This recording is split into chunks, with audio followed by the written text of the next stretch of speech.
So this morning I've been asked to say a few words about my teacher, Lumpur Chah, and many of my teachers, my friends, colleagues, my own students are asked to speak on this topic. And often the talks revolve around inspiring anecdotes and entertaining stories. So I may end up telling a few of these stories myself. But the first point I would like to make is that living with a teacher, those kinds of memorable anecdotes are the exception rather than the rule, and that on a daily basis it's the example of the teacher, the presence of the teacher, that affects one's life much more. So when I arrived in Wat Pah Pong in 1978, I'd already spent a rains retreat with Lumpur Sumedho in England, wearing white, keeping 8 precepts, and so I'd heard a lot about Ajahn Chah, and I was never interested in being a bhikkhu in the West. For me, it was very important that I should be a bhikkhu in a Buddhist society, and to be able to live the traditional life of a forest monk. And I was, of course, very drawn to Ajahn Chah. Now, when I arrived in the monastery, it was on a full moon then in December, and the monks had just completed the Uposatha, and Ajahn Chah was sitting underneath his kuti on his wicker chair, talking with some of the monks, and a Western monk who met me when I arrived took me to pay my respects to Ajahn Chah, and when I arrived, he introduced me, said I was a disciple, or I've been studying with Ajahn Sumedho, and now would like to be trained here and become a disciple of Ajahn Chah. And he was drinking some honey drink, and he held it out for me, and so I crawled in front of all these monks and took this drink back to my corner, and that was it. I mean, I was never looked back. So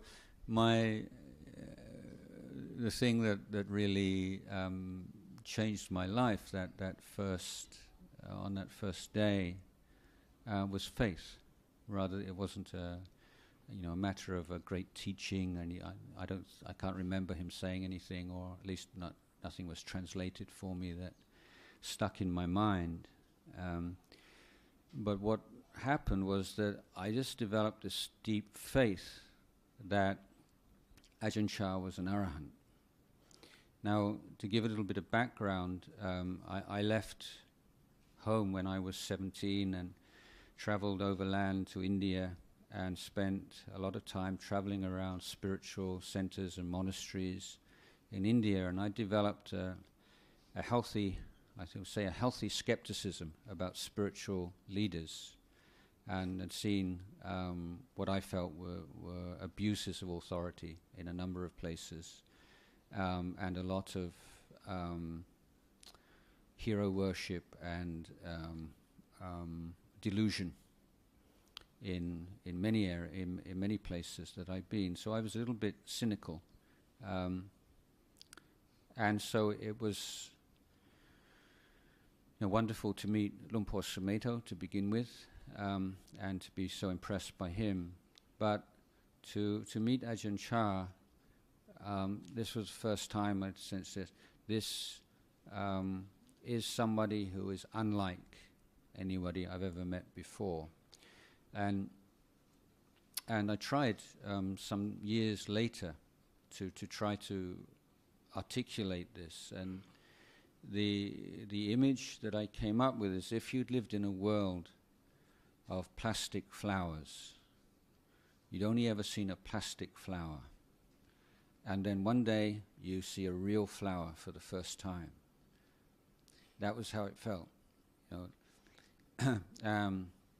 If you'd only ever heard people singing out of tune, and you didn't know what singing in tune was like, then you heard a great opera singer singing. Oh, that's what singing's supposed to be like, So this idea that he wasn't special, or it's just that he was like normal and everybody else is abnormal in some kind of a way. And he never really knew what abnormality meant or artificiality meant until you meet someone who's completely free of those things. So being around somebody like that means that you're very much aware, of your own defilements. And I think the value of it is that you feel this urgency about practice, because there's a constant reminder that this practice does have a result. And one of the things that Ajahn Chah was very particular about was in revealing to his students the fact that as a young monk he had many problems and difficulties, and that he didn't start off in any special way. He wasn't, sometimes you read these hagiographies of great monks and it seems like they were perfect from when they were born, and that everything just happened kind of completely naturally and normally. But he had to strive and to do a lot of work in his early years. And he wanted the monks, students, to know that, there's not this huge gap. Don't put me up on this pedestal. This is Ajahn Chah, wow, and he doesn't want that from his students. What he wants at his students is more the idea, well, if he did it, then I can do it.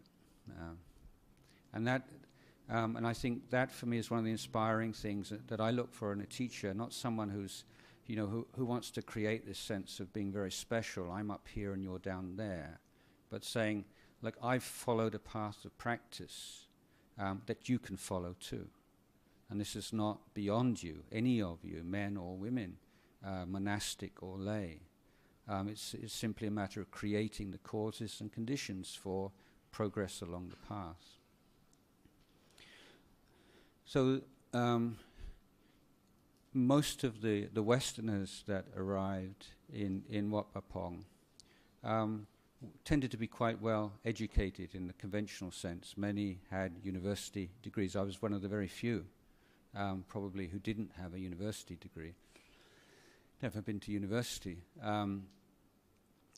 And so we'd also read a lot, and a lot of our problems weren't so much that we lacked basic awareness of Buddhist teachings. We had to learn a lot more of the cultural things. I mean, people had maybe studied Buddhist teachings, even Abhidhamma, but didn't know how to bow properly. This was sort of this socialization, acculturalization, adapting to climate and the physical difficulties of monastic life.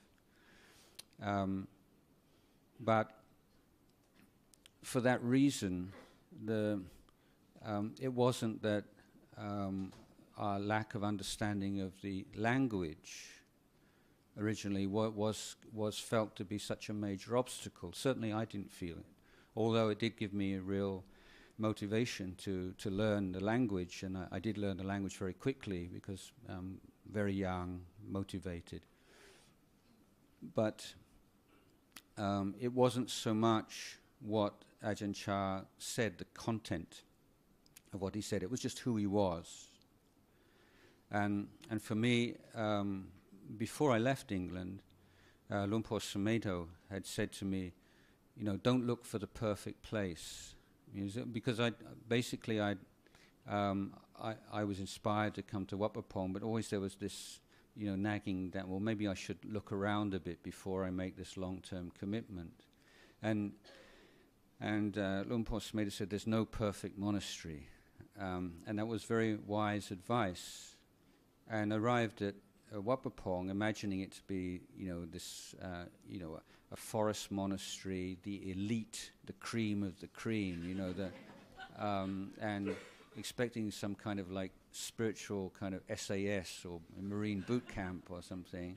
And then I just look at some of the monks and some of the novices and say, what is he doing here? I mean, he has how can he bear to be in the presence of a teacher and behave in that way?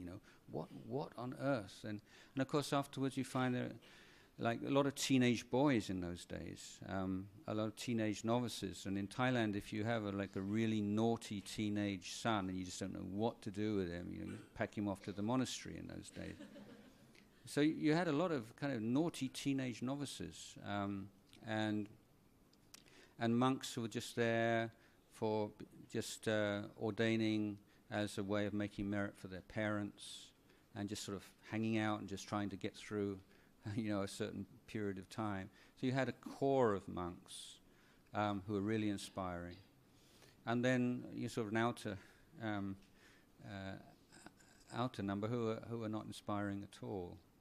But for me, that wasn't a problem, because I felt this way of training was established by Ajahn Chah. And I just, for me, this was very, being very, as I say, reading a lot, thinking a lot. And for me, I just made a simple decision. If it's good enough for Ajahn Chah, it's good enough for me, you see.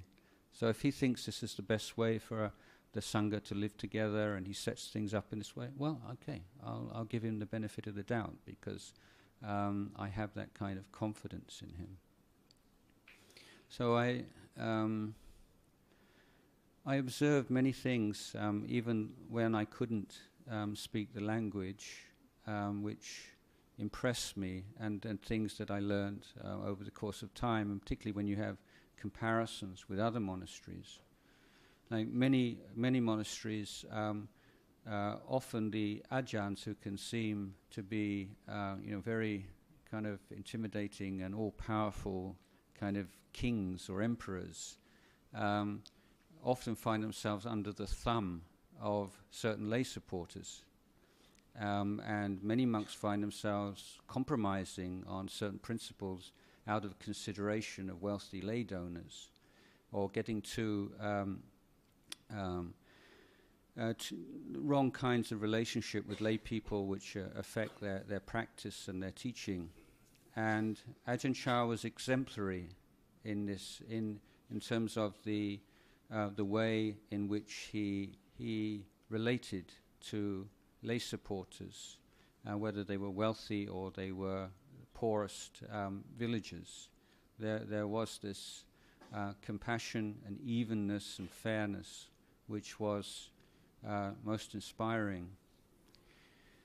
The other thing is that on the level of sila, the way he set up the monastery was there was an absolute separation of monks and nuns. So you could live at Wat Pah Pong for 5 years or 10 years and never have a single conversation with a nun. That would be the norm rather than the exception. There's no context, no forum in which monks and nuns would ever speak with each other. So we live in completely separate worlds. And so that meant that for, even to this day, Wat Pah Pong has never been rocked by any of these scandals of misbehavior between monks and nuns, and that's not a small thing at all. So he put great emphasis on sila as foundation of practice. And of the Dhamma talks that he gave on a daily basis or latterly on a weekly or bi-weekly basis, 70-80% at least of the teachings were sila-based rather than meditation-based.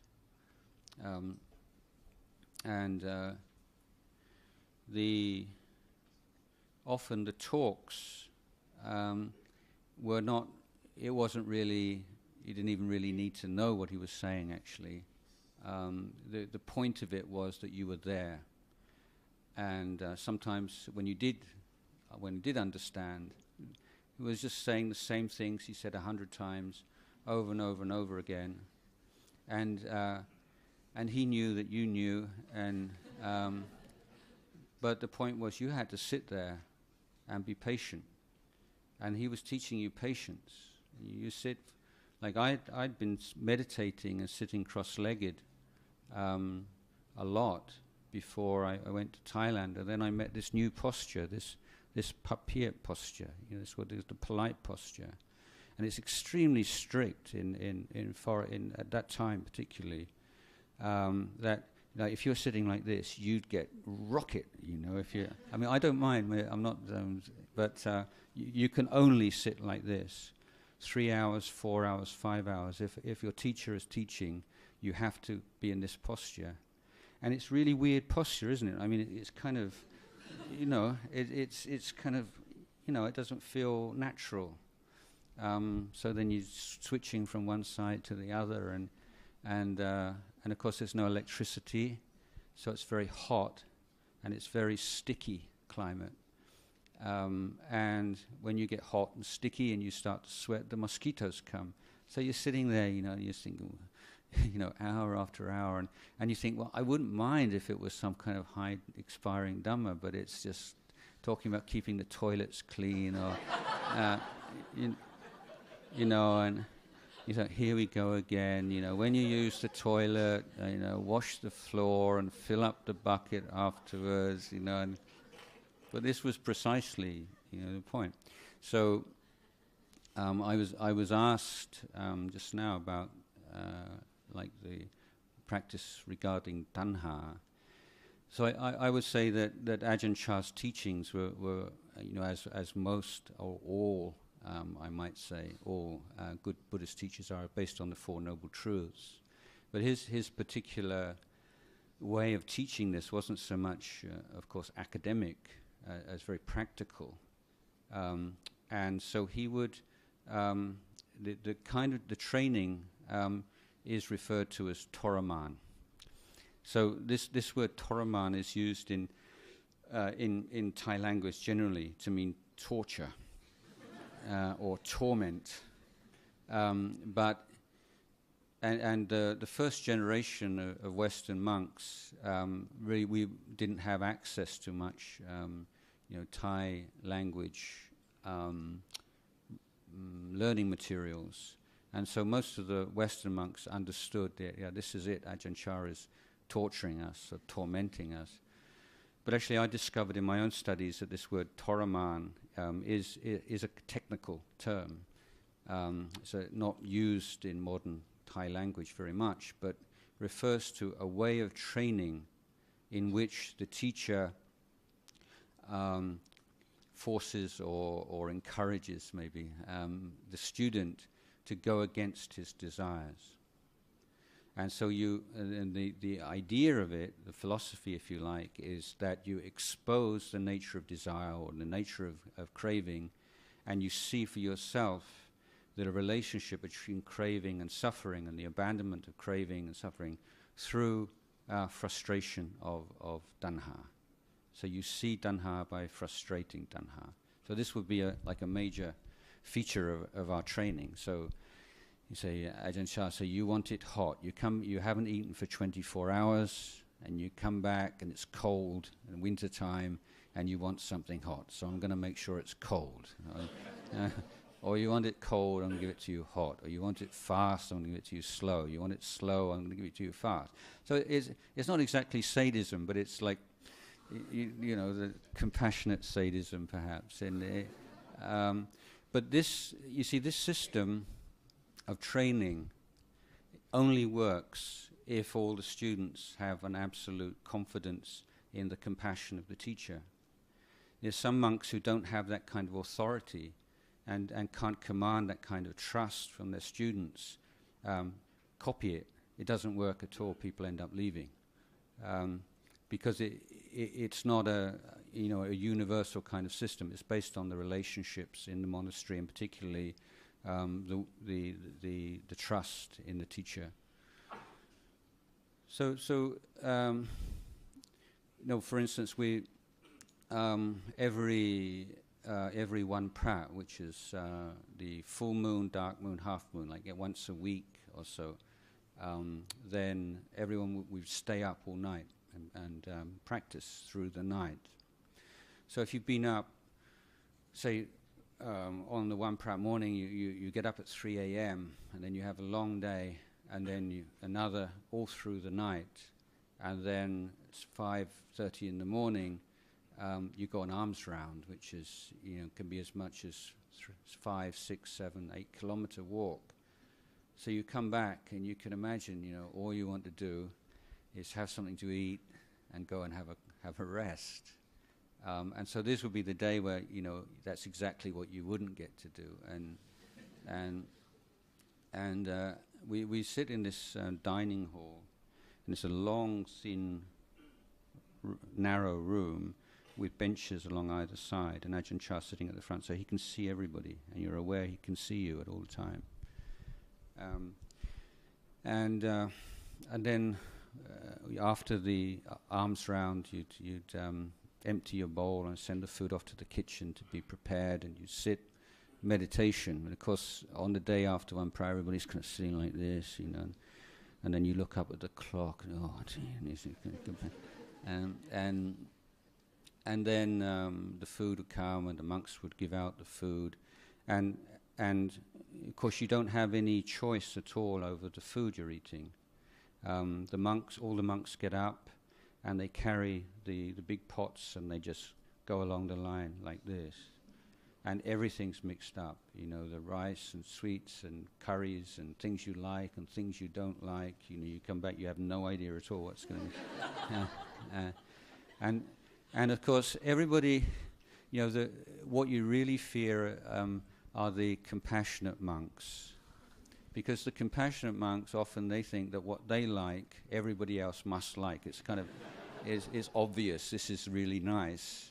So if they try to be the ones that carry the pot of the food that they like, and they want to make everyone happy, so they give everybody lots of what they like, and forgetting that maybe other people don't like what they like. So sometimes you get back and you have this ball of sticky rice, and it's just like the ball of sticky rice, the top of it just emerging over, like the curry is completely submerged in curry. And then you might get a sweet, and you take out your sweet, and it's pasted with like fish sauce or something like this. So that's the kind of, that was, and that sounds awful, but it's like anything, you get used to it. And it's not awful for very long. And in fact, you can even sort of start to think, I actually kind of prefer eating like this, believe it or not. But anyway, I remember one particular occasion where we'd given out the food, and then on a weekend, there would be some lay donors who would sit and chat with Ajahn Chah while the food was being given out, and then afterwards. And then he would end this conversation and signal to the monks that it was the time to give the blessing with a little cough. So everybody is, you're just waiting for this little cough, when's the cough going to come, and what on earth is he talking about, and then you'd hear this cough. So everybody is sort of, at last, like this.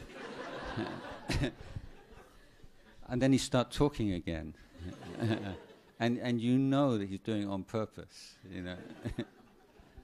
So I say it's not like sadism, but it's just this constantly saying, well, what's the problem here? You know, what is the problem? Well, it's not Ajahn Chah's problem. Problem is, I want to eat right now. And so you're seeing when this strong desire comes, what happens when it's frustrated for one reason or another. So when I was given the job of writing the Ajahn Chah's official biography a few years before he passed away, while he was still bedridden, and I conducted a lot of interviews, and one of the interviews was with Lumpur Sameto, and I remember asking him, just to talk about the things that inspired him or impressed him about Lumpur Cha. And he gave an answer which I wasn't very pleased with. Because he said Ajahn Chah was a genius at creating teaching situations. And at that time, I felt I wasn't giving Ajahn Chah due credit, that there was far more to it than that. But over the course of years, I changed my mind and really appreciated what Ajahn Sumedho was pointing to, that this, the idea is that the student is ready to learn, has a capacity to learn, and the teacher is putting them in situations where you're being stimulated or you're being allowed to learn. And there's a real skill to that kind of choreography or that kind of ability to create activities or structure to life together as a community. And Ajahn Chah certainly was, I think, a genius at that. So if there were two, I mentioned a little while ago, teaching based on Four Noble Truths, but in terms of the practice and the Eightfold Path, then the teaching which he stressed over and over again was the threefold training, and the fact that the three aspects of the conduct, the training of conduct, the training of the heart, and the training of wisdom are inseparably linked.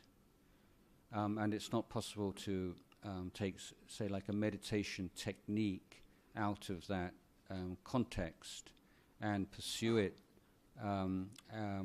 without developing in the other areas and expecting for any real transformation to take place.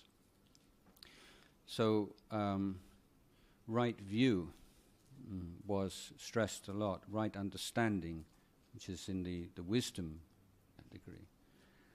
Because if we lack right understanding, then it's very difficult to keep the other elements of the training on track. And there is a sutta, in fact, that you may be familiar with, in which the Buddha is talking about the wise person and the foolish person. And the Buddha says that if you were to be pure in all your precepts, and on the basis of that purity, you were to look down upon someone who is not pure in those precepts, you're a fool. In other words, your sila becomes tarnished whenever you use the purity of your precepts as a means of elevating yourself above other people. So you can see that there's a real subtlety with sila. It's not just a matter of the precepts, you keep the precepts, but it's your attitude to them and preventing yourself from creating this new kind of self, the morally pure self, the one who's better than other people. And look at him, he doesn't keep the precepts, he doesn't do this. And this is a real danger for Vinaya traditions, particularly for monks. We put so much emphasis on the monastic discipline, that when you see monks who don't keep a monastic discipline, you really have to look after your mind. And you see, I think, oh, he's so sloppy, So, and that is the temptation and the danger when you take anything seriously, because you tend to disparage those people who don't take it seriously. And the Buddha carries on this teaching. He says, if you have really good samadhi, you have jhana, and then you look down on people who don't, you think you're superior. Look at me, I'm so peaceful. Look at him. Every time he's nodding instead of, I'm better than he is. So that the using any kind, and so the Buddha goes through a number of different areas of spiritual life. In every case, saying, if on the basis of that attainment you create the sense of self, as someone who's superior to others, who you're comparing with others, then you're a fool. Even outwardly you might be given a great deal of praise as being a very wise person, but Buddha's eyes you're not. And so the precepts have to be understood within the context of the threefold training. And so the test of precepts is to what extent they remove the sense of self-aversion, sense of guilt, to what extent they give rise to self-respect, or what we would call self-esteem, to what extent they calm the mind, and to what extent they prepare the mind for meditation. So sila, what does sila mean in daily life, not just for monastics but for lay Buddhists? There is tendency in many Buddhist communities to conflate the two and to think that precepts equals sila. And if you're keeping the precepts, you've got good sila. But sila is far richer term than that. I was giving an example to someone yesterday that, let's suppose Mr. A has done some very embarrassing, foolish things in the past that nobody else knows about and nobody else needs to know about. And you know that if these things were made public, it would be very distressing for Mr. A. And then one day you get angry with Mr. A and you want to make his life a misery. So you announce to all your friends you don't feel it's proper anymore to keep this very important information hidden, and you reveal this embarrassing conduct of Mr. A. So do you break a precept if everything that you reveal is the truth as you understand it? So I think if we're taking a kind of a legalistic view of precept, we say, well, no, actually you're not breaking a precept. But we can say you're breaking sila in that you are acting upon an unwholesome impulse. You're speaking, you're acting in a way intended to cause suffering to others. So sila is any kind of action or speech based upon craving or based upon an unwholesome mental state. And it's not something which is restricted to a legalistic interpretation of the 5 precepts, the 8 precepts, or even the 227 precepts. So Ajahn Chah would be pointing again and again to self-view, and a way of teaching monks, again, would be through worldly dhammas. So, for instance, he might suddenly start praising somebody. I remembered this, and I was thinking, why? I don't see that monk's particularly, why is Luang Por praising him so much? And then suddenly Ajahn Chah would stop praising him, and just to see how that monk would react. So using this desire for praise and fear of blame as teaching tools. So he's saying everything. What does that do to your mind? Why does it do to your mind? Why am I suffering? What is the... And the point that he was making again and again, if there's any suffering in the mind, mental suffering, there has to be some craving there. It's not possible that you suffer merely because of the behavior or conduct of others or because of some external situation. Those things can be strong inducements to suffering, triggers to suffering, highly likely that you will make your life difficult in many ways. But as long as there's no craving in the mind, there's no subjective suffering. And so working back from that, Ajahn Chah said, are you suffering? You say, yeah. And he'd ask Ajahn Sumedho, you probably heard Ajahn Sumedho say this before, he said, is Wat Pah Pong suffering? It's like Ajahn Sumedho is like, just wants to meditate all the time, and then he's out in the afternoon sweeping leaves, and you sweep these leaves through the forest, and then the wind comes and they all come down again, or tomorrow it's going to be, and so it's getting hot and sweaty, and it's really physically uncomfortable, and you're doing something that seems pointless. So I could be meditating in my kuti instead of doing this. And then Ajahn Chah says, is Wat Pah Pong suffering? Yeah. So it's very simple, but it's right on the spot, isn't it? Well, why are you suffering? Really, what is the fundamental cause of the suffering? Because if we look at physical pain, there's no difference, is there? If we were to light a candle, and a completely unenlightened, foolish person was to put his hand in the candle flame, he would experience a pain. An arahant put a hand in the flame, he would experience pain. There's no difference in the physical dimension. But in a situation where somebody was abused, treated with contempt, then an unenlightened person would experience a great deal of distress, and an arahant would not. So what's the difference?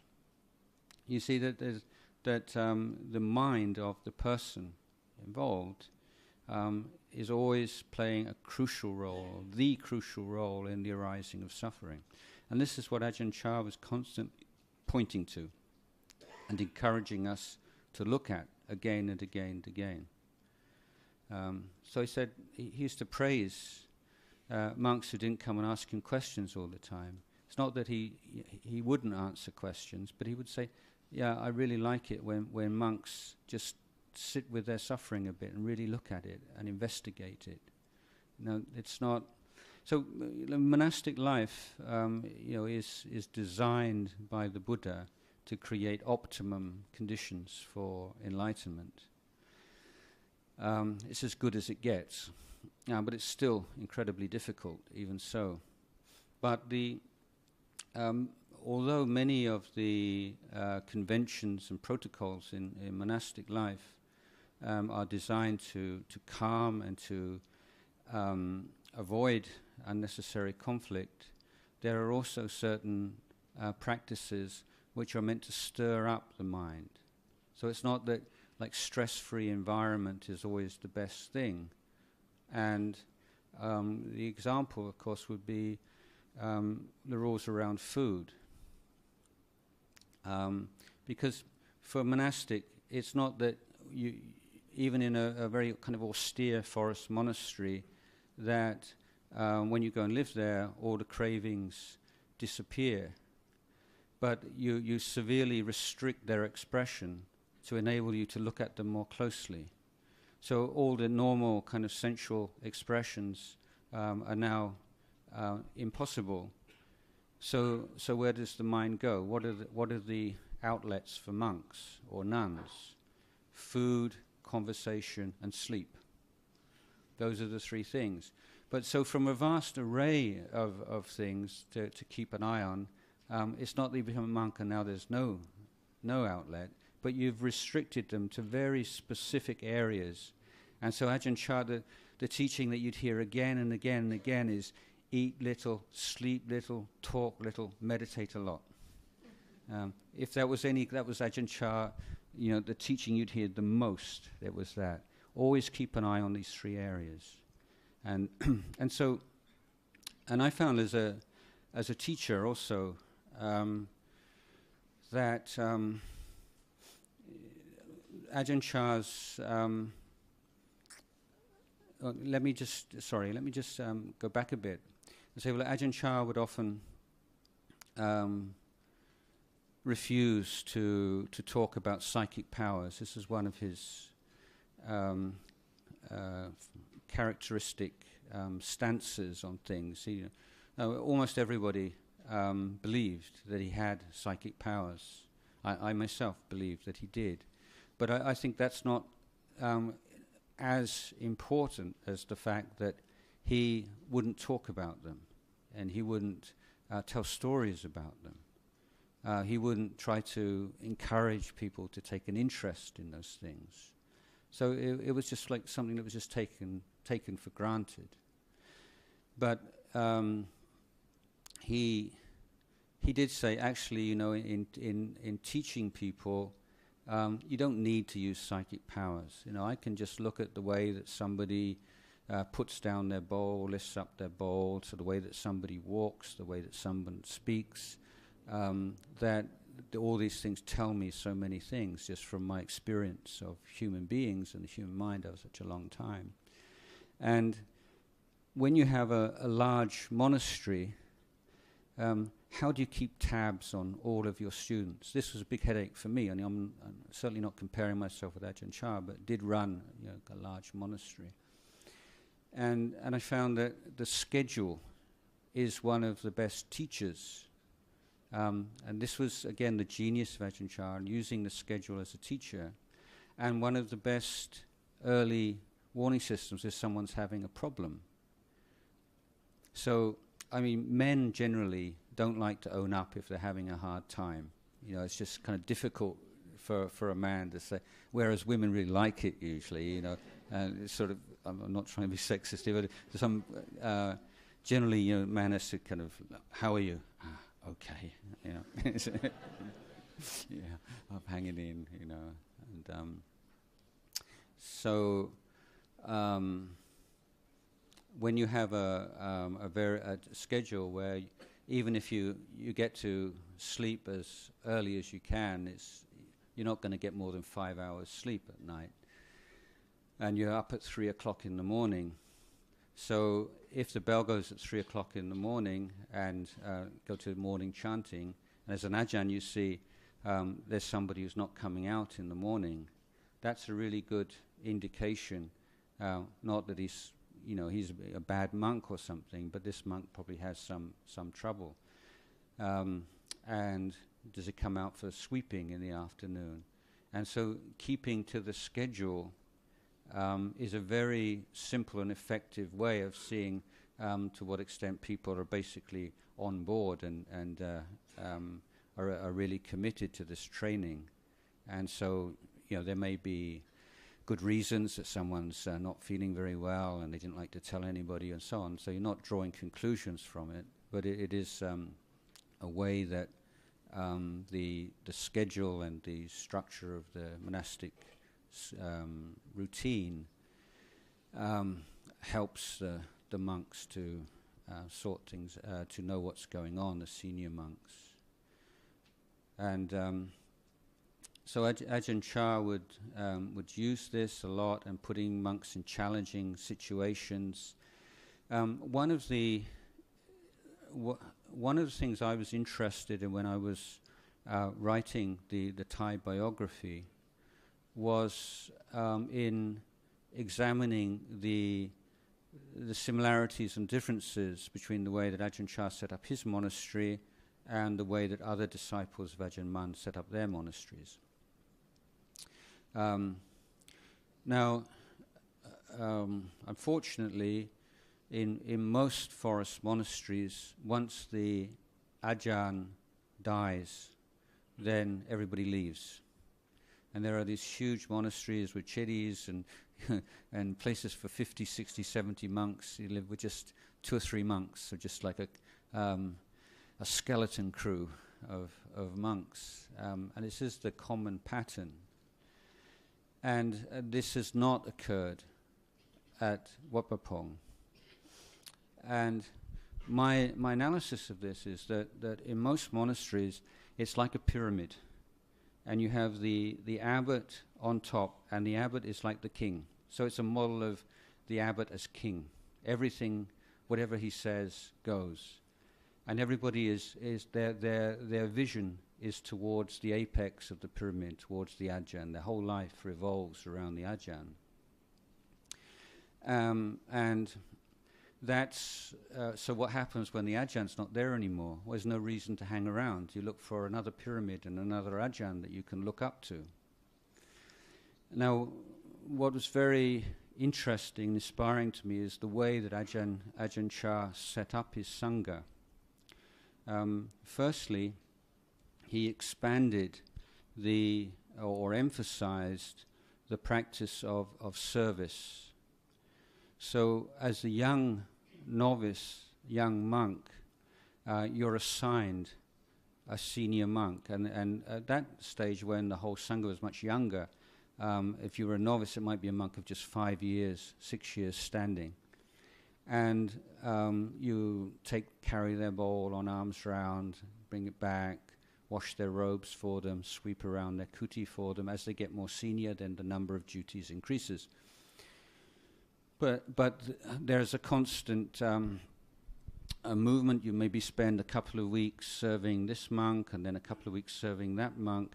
And so over the course of a year, you spend time serving various monks throughout the monastery. And of course, you get to know them personally. You get a chance to speak with them in a way that you wouldn't otherwise.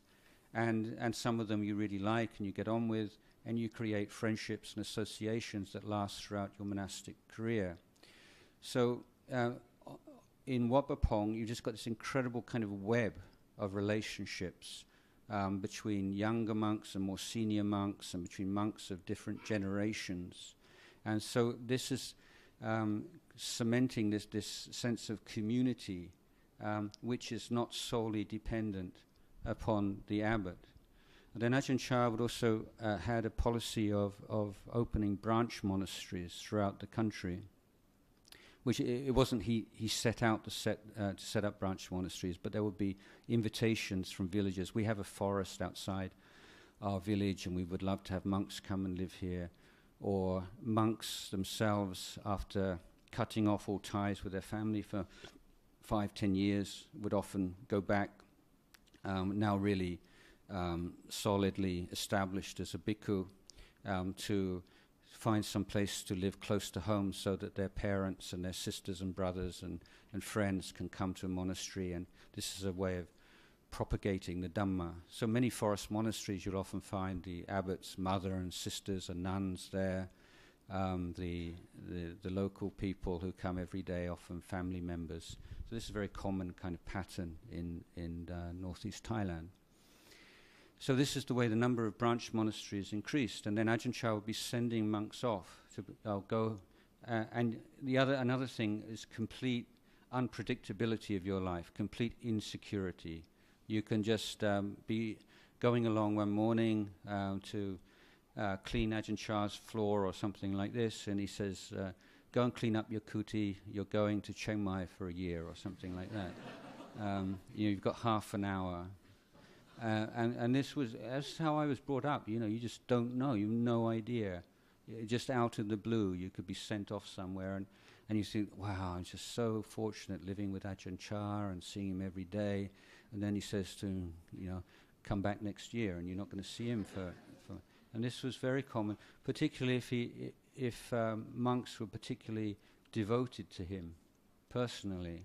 He would do that a lot. And again, I find this very inspiring, that he wasn't a monk who wanted this sort of devoted sort of entourage of yes men or yes monks and yes nuns and people who are just looking, oh, Lumpur, you're so wonderful all the time. Because this does happen, doesn't it, with spiritual teachers? They have this kind of live in this bubble of devoted supporters who think they're wonderful and whatever they do must be right because they're enlightened. And he didn't encourage that at all. In fact, quite the contrary. He would send people away. And you never had any kind of, oh, now I'm really part of the inner, the inner group of the special disciples. He didn't want that. He didn't want that kind of jealousy and the politics and the pettiness that often surrounds great men, great women of any kind. So he had this kind of a lot of real worldly wisdom, which accompanied his spiritual wisdom, which was very impressive, I found. So he he set up this system where monks were going off and being given responsibility from quite young age. Monks having to give Dhamma talks and public talks from quite early time, and taking responsibility for building monasteries and for all the different jobs and tasks. So monks in the Wat Pah Pong got a very full kind of education. If it's time for chanting and ceremonies, you can do that. Time to build a Dhamma hall and be bricklayers and engineers, you can do that. It's a time for meditation, you can do that. And so he was able to create an institution that could outlive him, and great kind of prescience and long-term planning, which is just generally speaking absent in our monastic traditions. It's a very special quality that he had. So, of course, with an arahant and someone who's fully realized enlightenment, you say, well, who was he? What was his personality? And everybody has their own Ajahn Chah. And when the Westerners started to go, they had their own. He's more, to my view, he's more like a doctor. You saw the Westerners tend to be very up in their head, very opinionated, very critical. Kind of people take themselves very seriously, and so his humorous side came out a lot with the Westerners.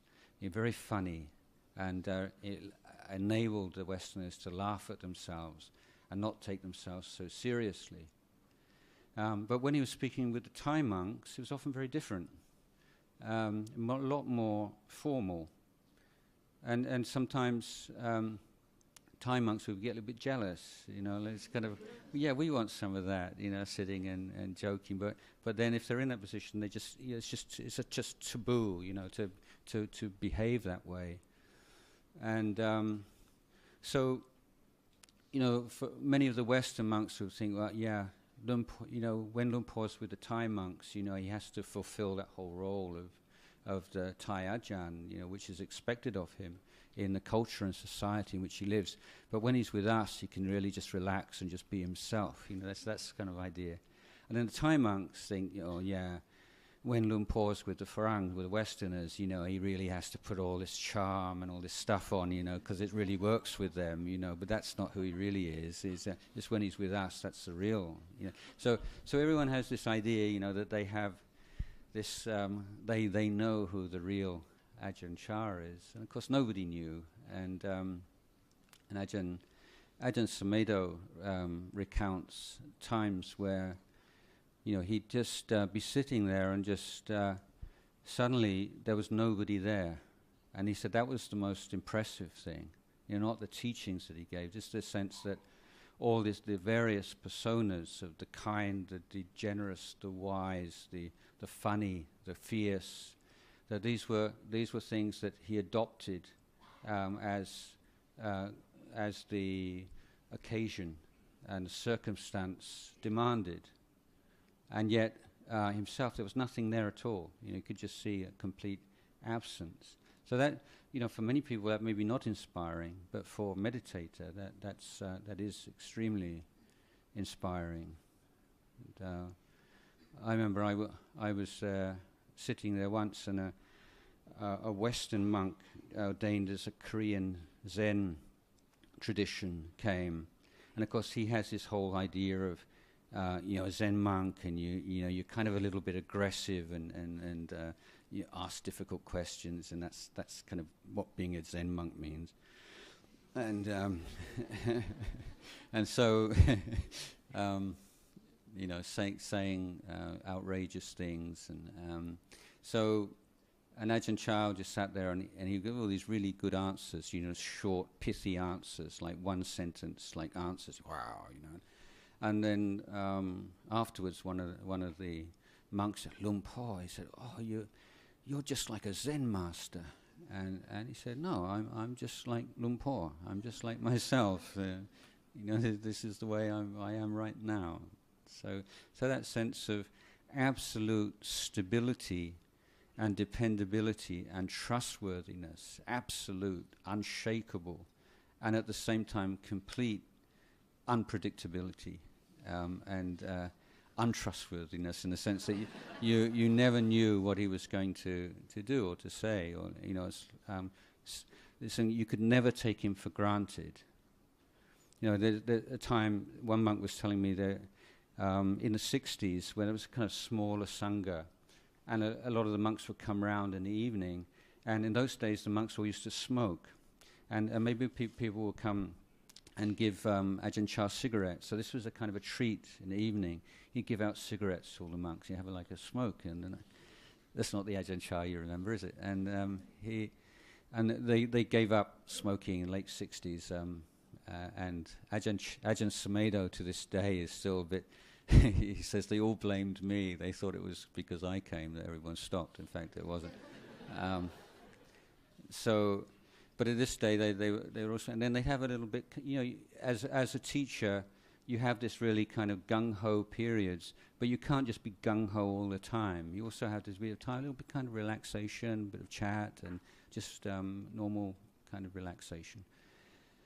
And so Ajahn Chah started off, and they were talking, and then everybody got into it, and of course the monks, after a while, they get a little bit kind of exuberant and joking and laughing, and then suddenly, without announcing it, Ajahn Chah just sort of goes into samadhi like this, just very, very still, this kind of nothingness, and you probably can imagine it's a bit like a movie, where somebody notices and then they stop, and then somebody else notices and then they stop, just until there's just like one or two people just it's like this, and then suddenly there's, hey, what's going on, and they look around, and so this was a way that he would teach, sort of creating that condition where you feel very relaxed and having a good time and chatting with your friends, and then suddenly, but yes, you can relax, but you still have to be mindful, you still have to be alert. And you do little things like this. If you go out into the sun, forest monks would never use an umbrella or any kind of covering for their head. But you can, if you're not in a public place, but you can fold up your sitting cloth and put your sitting cloth on your head. It's not very practical, because if there's a wind, it blows off, but it's better than nothing. And so Ajahn Chah would take monks walking, and have this thing on his head, and then very quietly he would just take it off. And you see, if the Ajahn has something on his head, you can have something on his head. But if the Ajahn doesn't, you cannot. So the moment he takes it off, if you're right there, you immediately take yours off. If you're just lost in daydreams, you won't. And he's noticing, he's observing that. If the Ajahn wearing his shoes, you can wear shoes. If the Ajahn takes his shoes off, you can't. So there are so many of these rules of discipline that he uses as training, just to keep people on their toes and in taking nothing for granted. So I've been speaking for about an hour now. I'm going to could speak all day probably, but so you haven't had so many kind of Ajahn Chah stories, and there is one story that I like a lot, and he had a Uposatha hall built in the mid-70s, and it was quite unusual, not the traditional monastic design for an Uposatha hall, very modern looking. I know some of you may have been to Wat Pah Pong and seen it.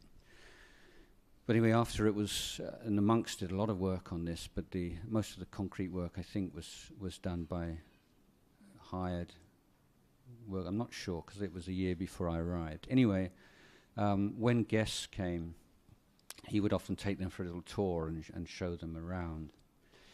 And on one of these tours, it was just a year or so after the boat had been built, and already there were cracks appearing in the concrete. And one of his guests pointed out to this crack, said, "What a shame, you know, the building only completed about a year, and there's a big crack over there." And so Ajahn Chah just said, "No cracks, no Buddhism." You know. Yeah. So that's the story. But I like it because, you know, just think about what he's saying, and just the kind of sharpness of mind that is right there like that. Yeah, well, if there was no cracks, then that means nothing ever gets old, nothing ever gets it. Well, would that be, you know, the kind of world you want to live in? And that's part of it, isn't it? Things crack and things decay and things change, and how do you deal with that? So I feel very fortunate that I was able to take Upasampada, to become a monk with Ajahn Chah as my preceptor, and I'm very proud also that we four of us, we took Upasampada together in 1980, and all four of us are still here today in robes, and that's quite unusual for like groups and generations of bhikkhus. So there's Ajahn Yanadammo, who's now the abbot of Ratanawan in Korat, same province that I live. There's myself, and there's Ajahn Wajiro, who's the abbot of our branch monastery in Portugal. Ajahn Kemanando, who was living in a hermitage in Melbourne, but has now been living in Ratanawan with Ajahn Yanadammo and Lumpur Sumedho for the past year or two. So, you know, we feel incredible gratitude, but also it's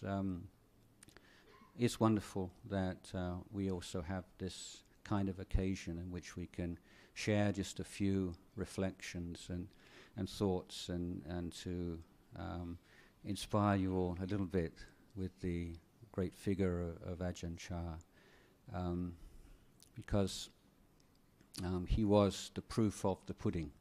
You know, I mean, if you don't, he's the proof that this path to enlightenment is still valid, is still practical in this day and age.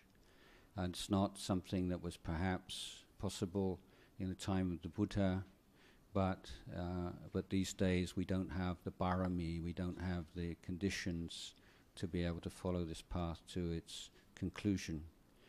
And I think it's his presence and that he proved through his life and his the impeccable way that he lived his monk's life, and the number of people that he was able to inspire, that it's wonderful that we can learn from him right now. Even though he's passed away, then some of his disciples are trying in this very small way to carry on his work, and I know that all of you have read his books and maybe even heard his voice, and hope that you can gain more and more benefit and happiness from following his teachings and examples in the future.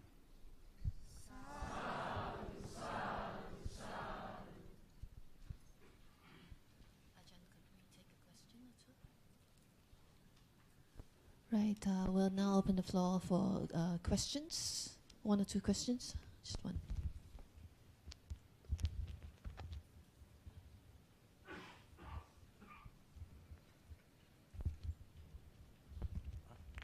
Good afternoon, Ajahn. Just now you mentioned that Ajahn Chah mentioned is Wat Pah Pong suffering? I didn't quite catch the context of that statement. Yes, sorry if I wasn't clear enough. Ajahn Sumedho was a young monk, and before he'd gone to Wat Pah Pong, his first year or years were spent in a more or less solitary practice and doing a lot of formal meditation, hours of formal meditation every day. And he realized that there was something missing in his monk's life. And so he, in terms of the full life of a bhikkhu, it's not just kind of like a full-time meditator in a hut. And he felt there was more to being a bhikkhu than that. And so he went to Ubon and met Ajahn Chah, and he felt that, yes, this is the full monastic training, and this is what he wanted to commit himself to. But at the same time, he felt it very frustrating, having lived in that way of spending so many hours a day meditating, that he was being required to sit for many hours a day listening to talks about things he didn't understand, or sweeping leaves in the heat, in far in excess of what he felt in his idea was necessary. So he was getting very negative about Wat Pah Pong and the choices he'd made. And then Ajahn Chah said to him, so is Wat Pah Pong suffering? I mean, is your suffering because of Wat Pah Pong or because of the situation? And then allowing him to sit and contemplate it, and realizing, no, it's because of my attitude and because of what I'm, and all the things that I don't like, or I would like it to be otherwise. So all the kinds of craving and all the views and the opinions become clear to him at that moment through those words of Ajahn Chah. Thank you.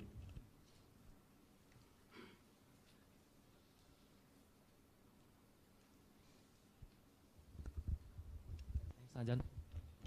Thanks, Ajahn, for a great talk. Maybe, Ajahn, can you say to us, like, from the beginning, how the first you are interested in Buddhism, and also when you decided to walk to the pathway of monkhood? This is Ajahn Chah morning, not Ajahn Jayasaro morning. So we have Ajahn Chah question is better.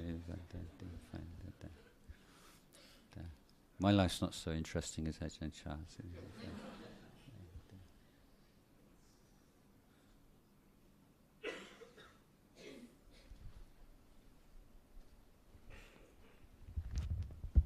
Whenever Ajahn, this is Ajahn Chah's question. You mentioned that your comment that when you went to his monastery and you look at him and he was normal, and the rest of the people are below normal, and also by implication, there are also people who are not normal, not very normal. So my question is that the whole process of Buddhism is to try and make people normal. But the approach seems to be very passive. There's no, I don't know whether I'm right or not. So it works on examples and no active bringing people to be normal.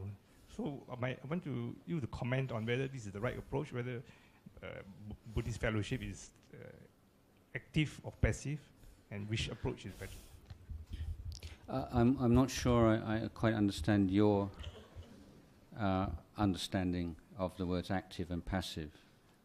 How would you characterize activity? Active and means passivity? like evangelism, I don't think Buddhism is into evangelism. So evangelism would be passive, positive, active. And not evangelizing would be passive. That's my meaning of Yeah, I wouldn't characterize that as activity and passivity. I mean, you can evangelize yourself if you like, but I think the very fact that Buddhism is not evangelistic is one of the main attractions for people from my culture and from original culture and Western culture. But I think it points to the very heart of Buddhism, in that most belief systems are through their very structure, the basis, always are faced with the problem of us and them. You have to have we who believe and they who don't believe, and then you have a dilemma well, if heaven or whatever the goal might be can only be achieved through belief in certain dogmas, and that anyone who doesn't believe in those dogmas, even if they lead a good life and be kind people and so on, they, at the end of their life, they can't go to heaven. So what's your moral responsibility? Is it, should you try to persuade, evangelize? To what degree would forcing somebody to change their religion be valid, given the rewards after death? So this dilemma, has been fundamental to religious life throughout most parts of the world for a very long time. But in Buddhism, we consider faith and belief as an indriya, as a spiritual faculty. It's just one element of our life as a Buddhist. And in fact, the Buddha made it very clear that faith must always be governed by the wisdom faculty, because faith is a two-edged sword, that without wisdom, faith can either become superstition or else fanaticism. So faith is not like the more faith you have, the better.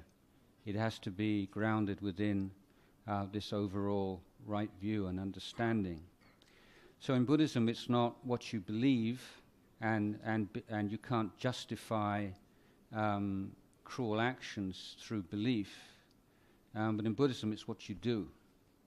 How do you behave? How do you conduct yourself to the people around you, your family and your community? How do you speak? What kind of speech do you have? And how do you use your mind? So for a Buddhist, there's not that same kind of us and them dilemma, because you say, oh, he's a Muslim, or he's an atheist, or he's a Zoroastrian, but he's very honest and kind and compassionate person, how it likes to help other people. Then we know, well, all, as far as we're concerned, those are all qualities that will lead to a favorable rebirth. So we can anumotana and say we appreciate that. So it's not, because we're not putting, it's not a matter of faith in dogma that determines what happens in after death, but the good qualities in our heart. We can recognize and appreciate good qualities wherever they appear, in people who are religious or not religious at all. It's the quality of action, speech, and mind, which. So in that case, why would we want to evangelize somebody? It's like Dalai Lama is considered the most inspiring person, because he encourages people to develop goodness within the context of their own religious tradition. And as Buddhists, we can appreciate that. As Buddhists, we can say, by the way, we do have some very good practical techniques to help you to do that. We're free. We don't have any copyright on these if you're interested to learn. But as a Buddhist monk, I'm forbidden from teaching anybody who doesn't expressly request teaching. So I can't go up to somebody and say, have you heard the good news about Buddhism?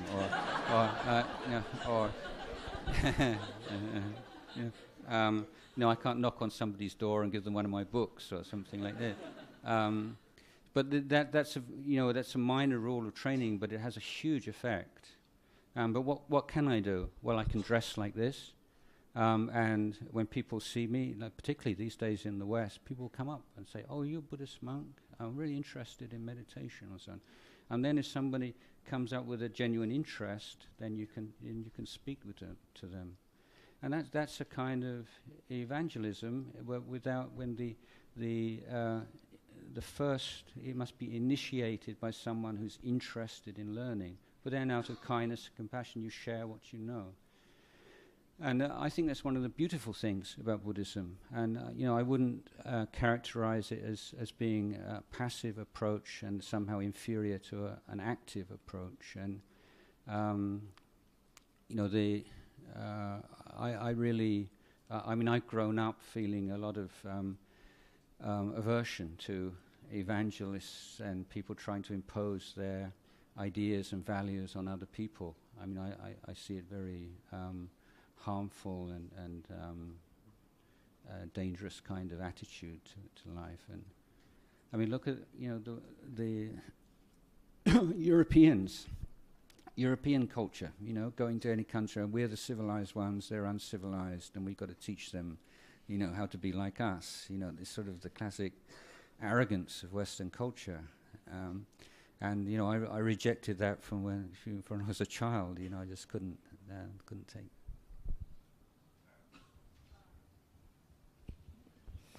All right. Well, what we have to do now is because Ajahn been here for 3 days, and he's got a next talk at 2:00. Let us all express to 1:00. Okay, you all can stay till 1:00. Ajahn can take some more questions. Just a minute, sister. 1 minute.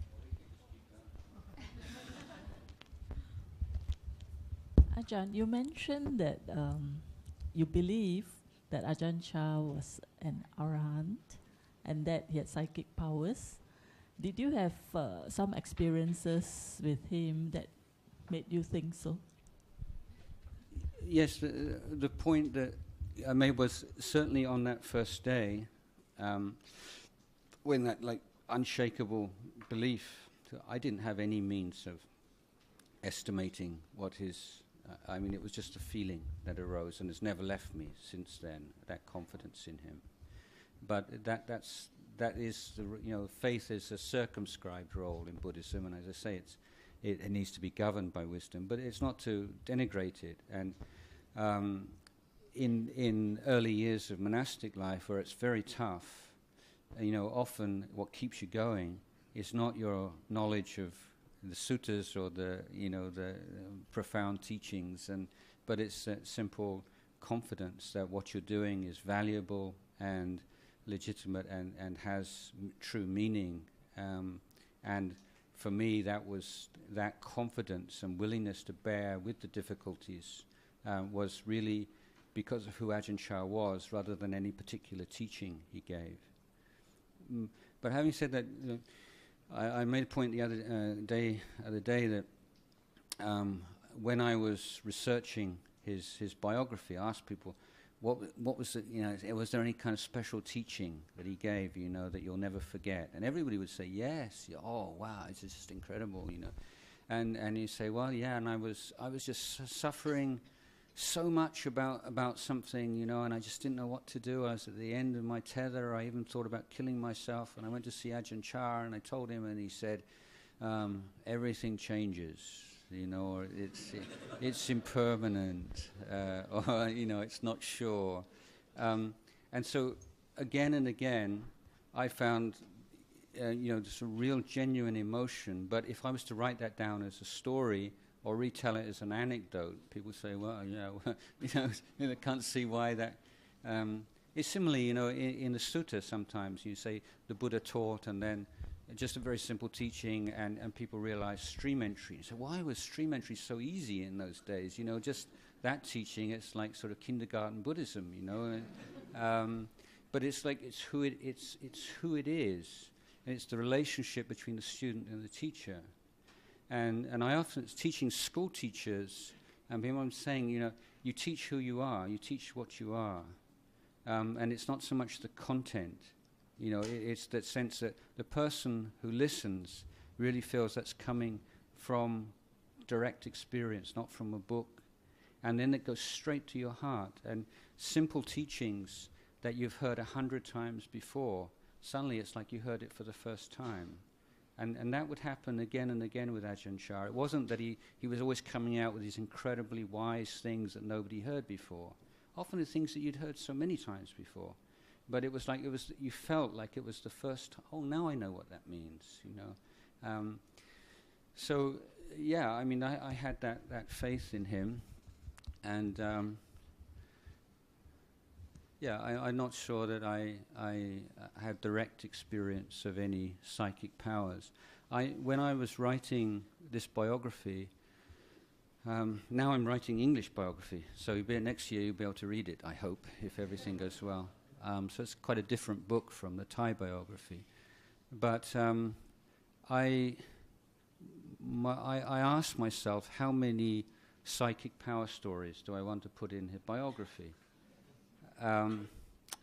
And my observation was that if you put psychic power stories into books, they're very divisive. People who like psychic power books just, wow, fantastic, they just love it. And then people who don't like psychic power books don't want to read any more of the book, So it inspires people who are already inspired, but it doesn't inspire people who are not yet inspired. So my policy and it was to say that certainly everybody believed that Ajahn Chah had psychic powers, and of all the stories of his psychic powers, undoubtedly some of them are just the imagination and the belief of the person who tells the story. Just you see this over and over again. Something has quite a ordinary explanation, and people just assume it's something really special. So lottery numbers, example. Because a lot of people in northeast Thailand go to listen to Dhamma, poor people, in order to get a number. And maybe not only for that, but they hope that's kind of bonus. So you have to be very careful when you give Dhamma talks. You say like 4 Noble Truths, 8-Fold Paths. Yeah, really. And even if you're really careful, maybe they're counting like how many minutes, 29 minutes, or 2 and 9. They'll always find a way of getting a number. So if you've got a couple of hundred people, or maybe say 100 people, get a number from your talk, you only need 1 out of 100 to get the right number. And then, Ajahn Jayasaro, he gave me the number for my lottery. And you get a kind of a reputation for this. So this is a simple example of because it's often believed that all meditation monks have the power to accurately predict lottery numbers, and some do. They do. But if you and so if a monk has true compassion, then he'll find some way of telling people without breaking the discipline. And so the idea is a monk will kind of smuggle it into a Dhamma talk, so that if you're listening very carefully, you can get the hint. Yeah, and it's yeah, so I've been through periods where people say, I hear you give very good numbers, and so it's not true. So the point being that people who have the faith are ready to interpret things in the lines with their faith, and if you really believe that a teacher has psychic powers, then sooner or later you'll probably find some evidence for it, whether or not it really exists. So I'm ready to admit that some of the stories of Ajahn Chah might fit into that category. So I try to put myself in a position of someone who's totally cynical and really has no faith, and try to to twist some things, say, well, yeah, it could be this or it could be that. So I said that although many stories may well be dismissed on those grounds, there are some stories which is very difficult to dismiss in that way. And so I just give 1 or 2 as an example.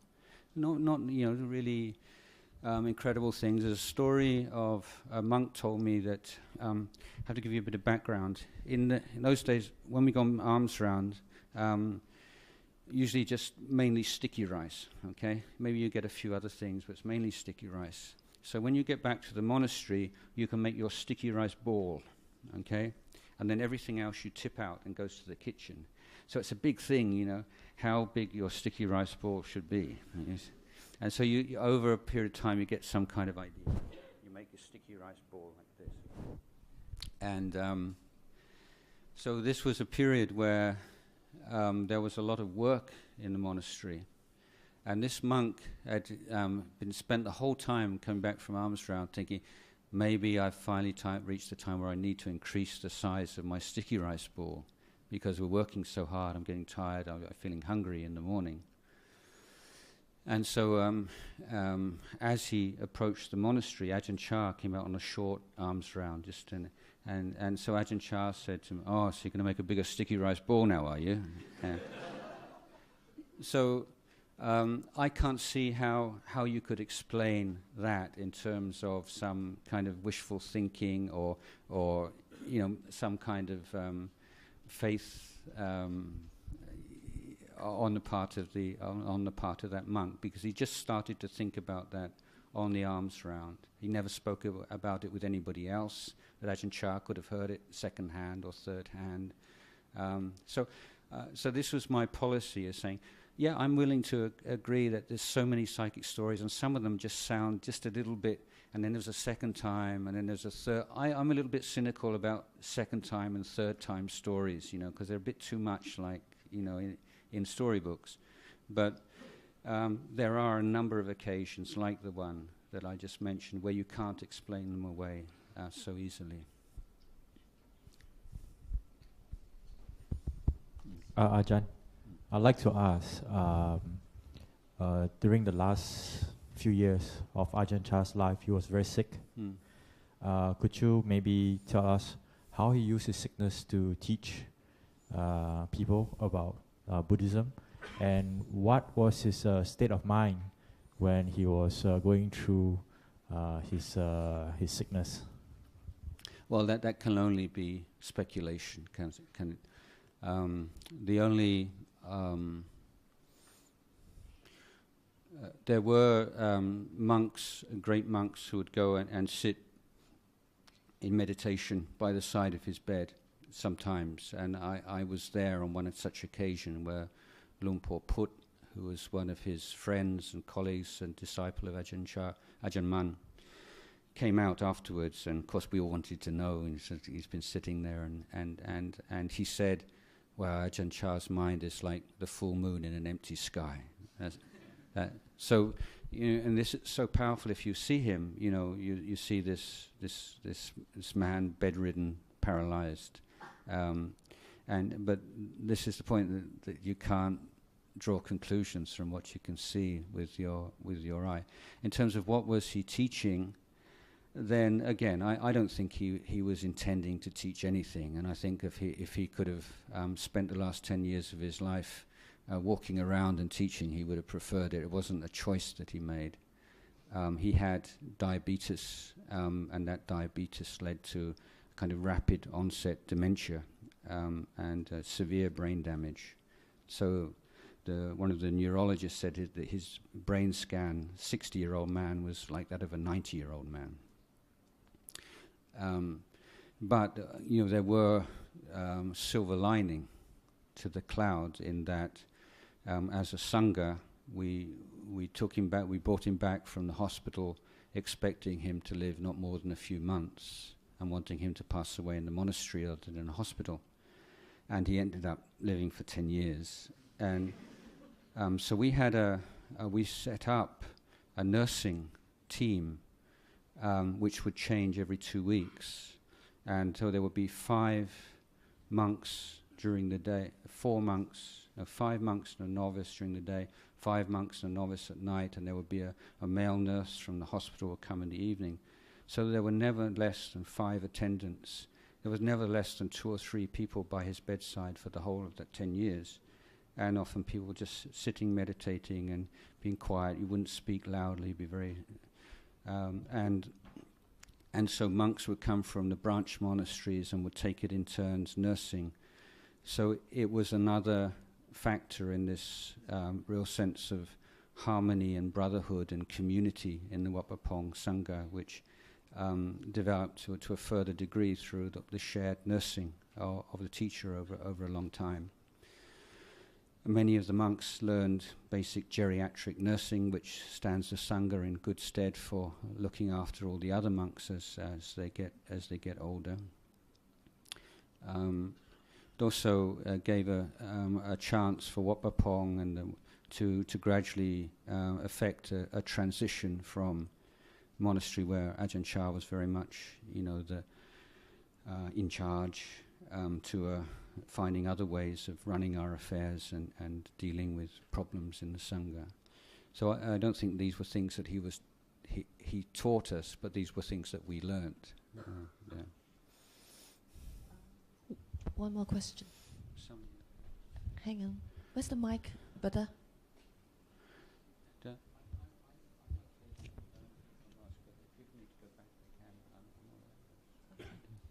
All right. Yeah. Yes. Yeah. Yeah. I have a question. Actually, it's more of a Thai kind of cultural question regarding about the Thai Buddhism. So, being in Thailand for a few decades, I mean, quite some time, went to many places like what you say, Long Pu Phut, Haniyo, Long Pu Fan, Charu, Long Pu Khao. So, apparently, I want to ask this question regarding about what is your view on this. Normally, they have like even Long Pu Cha, I think, I'm not sure, that's why I asked. He Sang Lian, Wu Cha, like, what is your view on this thing? Lian, Wu Cha, Yeah, medallions. Yeah, yeah. You know, well, I think. Well, first of all, Ajahn Chah was one of the very few monks, even in the forest tradition, that was actively opposed to medallions, and sometimes people would make these medallions without asking his permission and offer them to him, and in most cases they were buried or they were, and just occasionally he would keep a few and give them away to, but they were in every case produced without his assent, and then he was given a certain number of them, and so the ones that are around with Ajahn Chah's, right, then they tend to be from that batch of ones that were taken from apart from the ones that were buried under the Uposatha hall or whatever. But this is one of the key regulations and of Wat Pah Pong, not to produce these kinds of medallions. The Buddha medallions, have long been a part of Buddhist culture, and ideally the idea is that they are a reminder in daily life. You have a Buddha and you remember that, and it helps you to be more mindful in your behavior and your conduct. But the prak kriyang and these medallions with monks on them and various, have become big business. And these days, although you can come up with some reasonable, rationale for owning one, but it's very difficult to deny the fact that now they're big business. They're bought and they're sold, and people, I've got this one. You can sell this for 100,000, or that one is 200,000, and it becomes a very worldly activity. And it's spreading everywhere. I recently in China, and people in Shanghai are telling me that many Chinese people are now trying to get Thai medallions and buying and selling. So it's this kind of spiritual materialism that appeals to so many people.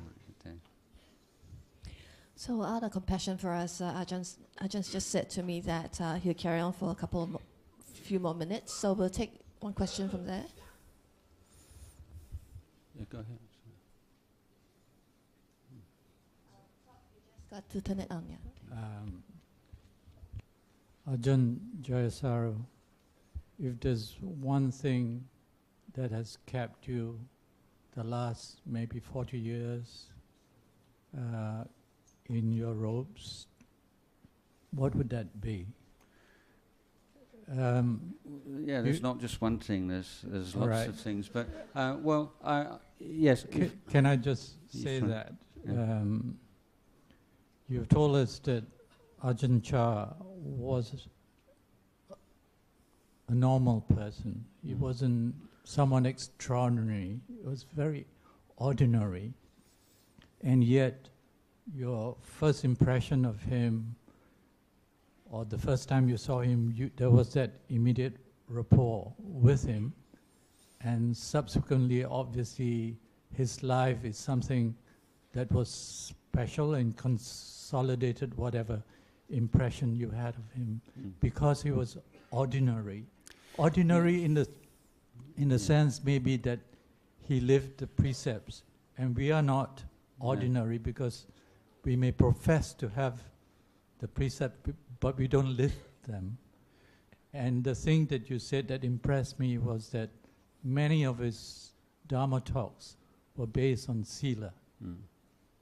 And he was living his precepts. Is that something that has sustained you through the years? Obviously, it's not the stories about his psychic powers, neither anything to do with the medallion that kept you. Yeah, thank you. First of all, sometimes I'm guilty of thinking in Thai and translating into English, and we have this. The word in Thai is like pokati, and it's not exactly ordinary, but it's lacking any kind of artificiality or any kind of falseness, absolutely authentic. And so the sense that everyone suddenly realizing that characterizes almost everyone else, this slight kind of off-tune, inauthentic sense of lack of that pokati. So I have to stay with pokati for a while. Yes, well, I did refuse to speak about myself just now, but to give a little bit of background, the first question that came up in my mind that really led me on this whole path as a teenager was, what is the best way to live? That was my original question. And from that, is it possible to make some distinction and say, this is a good way to live, this is a bad way to live, this is the better way, this is the best? Is it even a valid question to ask? And so this really led me into the search that culminated in discovery of Buddhism. And so basically the answer that I came to was that it's also bound up with why is the world such an unjust and cruel and difficult place for so many members of human race, and does it have to be like that? And what if it doesn't have to be so full of suffering and injustice, then what responsibility does an individual have to try to make things better? These are the kind of very moral-based questions that really led me into study of Buddhism. So in short, my answer was that the practice to eliminate defilement and to develop the Eightfold Path and develop wisdom and compassion, and then sharing the knowledge of how to do that with others would be the template for my life. So I wasn't yet aware of the possibility of becoming a monk. But when that became my basic direction in life, then in my studies, and I came to realize that the Buddha had created the institution of monastic order precisely for people with this kind of ideal. And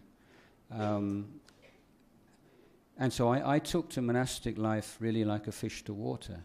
I mean, I just never wanted to do anything else, because for me it expresses the best possible way that a human being can live in this world. So, whatever the difficulties, and there's always whatever, there's going to be difficulties unless you're an arahant, but in terms of the potential, both for my own happiness and welfare, and to maximize the happiness and welfare that I can give to the world, it seems the form of a monk is the best that I can see, and always have felt that way. And so having Ajahn Chah there is the exemplar of that, and I like the proof of that is right from the start, really strengthened me in that perception right from the first day. So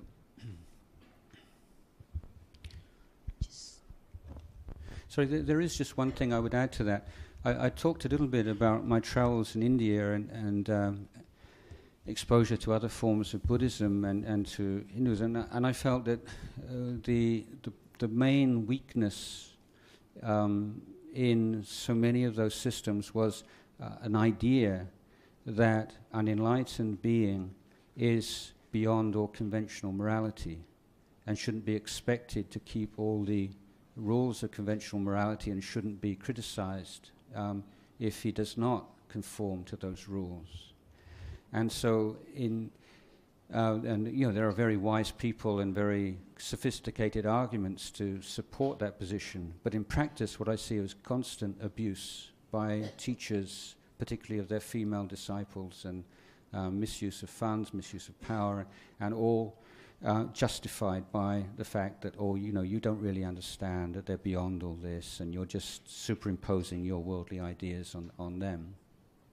And what I found really refreshing in this school of Buddhism was the fact that there are no exceptions, and that Ajahn Chah or an Arahant keeps every single rule of discipline that a monk who's been ordained just for one day. There's no sense of special exceptions because you don't need to do that anymore. You don't have any defilements. Don't make things unnecessarily difficult. And so there's a solidity to it and a trustworthiness of the teachers that they have absolutely no justification for or ways in which they can explain away misconduct. And I think that's very important, from the sila level, and creating the right kind of relationship between teachers and students. And then, although Theravada is not, the PR is not that this is the compassionate school of Buddhism, but then we have this example going right back to the time of the Buddha, where Mahakassapa, who was the great ascetic Arahant, was requested by the Buddha himself to go easy on a few of these practices. Now he's an old man, and he requested permission to carry on, not for himself, but for as a good example to future generations. And this is the way this tradition works. When you think, after a while, you feel a little bit more comfortable and there's not so much defilement, you maybe think, I don't really need to do this anymore, I don't really need to do that anymore, it doesn't really upset my mind or disturb my mind. And then you think, well, Ajahn Man or Ajahn Chah, he's way superior, he still kept all these rules, so how could I possibly say that I don't need to? So that's how that's passed down from Ajahn Man to Ajahn Chah to myself to my students. Do Ajahn Chah believe in Abhidhamma? Does he believe in Abhidhamma? Do you mean does he believe it exists, or does he believe there is such a thing? I'm sure he's aware that there's such a thing. What can I say? He was not a student of Abhidhamma. Do you want to hear my opinion about Abhidhamma? Yes? Okay. Well, for me, one of the telling points is that of all the works that's been done on comparison between different traditions and the scripts and of recensions of the canon, that the Dhamma and the Vinaya of in all the different languages, all the different recensions, is almost identical, which seems to strongly suggest a common source. The Abhidhamma of every tradition differs quite considerably, which would seem to me to suggest that it's being written and being devised by monks generally after the Buddha's demise. And I think that's quite reasonable that should be the case, because the Buddha didn't teach systematically as such. He was taught in an ad hoc manner. I meet you today, and he sees what you really need to hear, and he teaches you that. He meets somebody else and teaches them. So it's not according to a textbook. But then after the Buddha passes away, without the Buddha, how do you maintain the purity of this, and how do you pass it on without it becoming distorted? So the monks are going through all the suttas, and they're trying to devise patterns and principles which can then be systematized and passed on to future generations. But in that effort, then there's always a certain amount of judgment and individual preference and so on that comes to play. But you can see after the Buddha's passed away, then members of other sects say, oh, okay, you're a disciple of the Buddha, and Buddha says everything arises and passes away. Well, how do you explain memory? If something passes away, then how can you remember it? What is the mechanism for that? So all these kinds of questions from people from other traditions, needed somebody to be able to come up with, this is the Buddhist position. So it's inevitable that Abhidhamma appeared, and I think there are certain elements of Abhidhamma that I appreciate. But there are also, I don't have the same kind of faith in it, because I think, well, the Theravada Abhidhamma is like this, Sarvastivada Abhidhamma is like that, and I don't have that same kind of confidence. Well, I'm a Theravada, I should follow the Theravada Abhidhamma.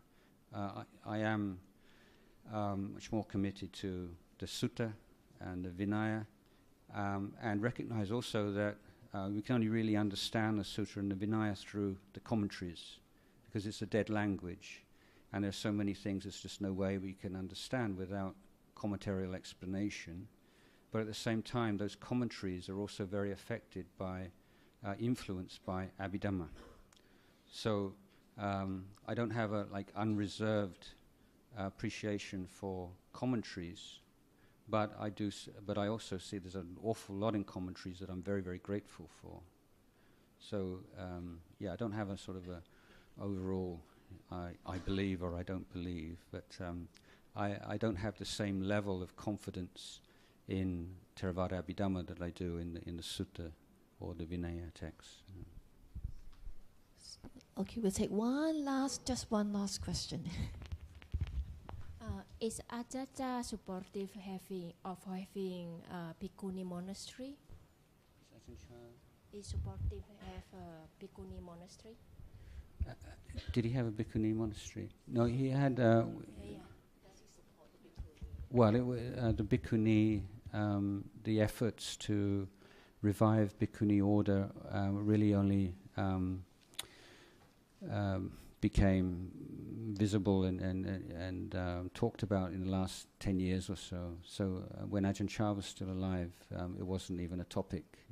We all, in those days, like the Bhikkhunis were hundreds of years in the past, and it wasn't even a topic of discussion in Wat Pah Pong in the old days. So we had this Mechi order.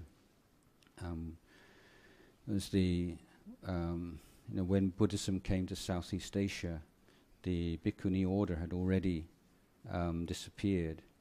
So in countries like Thailand, you don't have perception of golden age, when there were bhikkhus and bhikkhunis together, because the memory, the cultural memory of Buddhism is always primarily being propagated by bhikkhus. So this is one of the reasons why people don't get kind of emotional about it very much in Thailand in the same way. They might have some intellectual opinion, but it's not like an emotional issue, because people don't have that kind of, we've lost this wonderful part of our tradition, because it had already been lost before it came to Thailand in the first place. But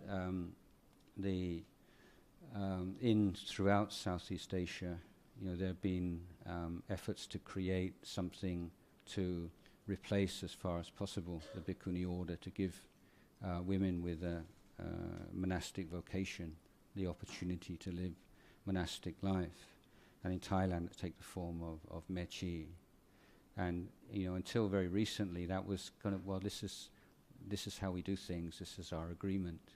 And of course now there's a lot of changes and different opinions and more scholarship, and so it's hard to say what Ajahn Chah would think about it these days. But in a sense, as a member of Wat Pah Pong, then we're part of the Thai Sangha, and so we're morally required to keep the standards of our elders and of our tradition. So some monks have individual opinions which vary quite a lot, but at the same time, this is part of voluntarily joining an organization, that you abide by its standards and regulations, and if you can't, then you leave and do something else.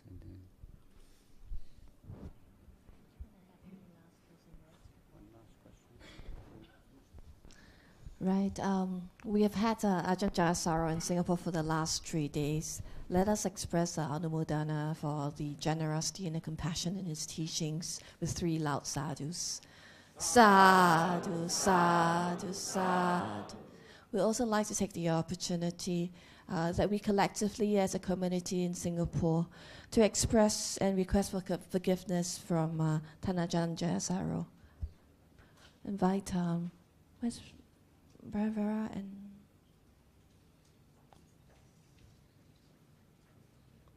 Bra, yep.